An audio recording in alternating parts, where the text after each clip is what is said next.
አሁን የሚያውቁትን ዕውቀት ይዘው ወደ ኋላ 30 ዓመት ቢመለሱ ምን ለየት ያለው ነገር ያደርጋሉ? እድሜውን ፊቶን ጤነኛ እንዲሆን ፑሽ ለማድረግ አልኮሆል በፍጹም ጎኑም አልደርስም ነበር። እንደማንም ሰው ኖርማል እጠጣ ነበር።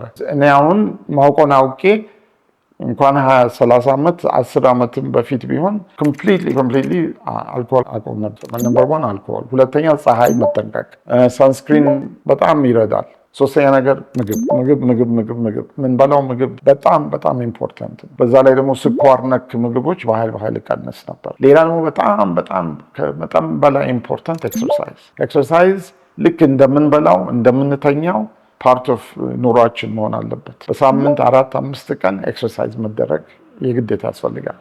ሌላ ደግሞ ብዙ መማር፣ ማንበብ፣ ማወቅ ባለን ፕሮፌሽን ብቻ ሳይሆን ሌላም ነገር ለመማር አንጎላችንን ክፍት ማድረግ። ሌላ ደግሞ ስትሬስ ማኔጅመንት በጣም ኢምፖርታንት ነው። ስትሬስ ማኔጅመንት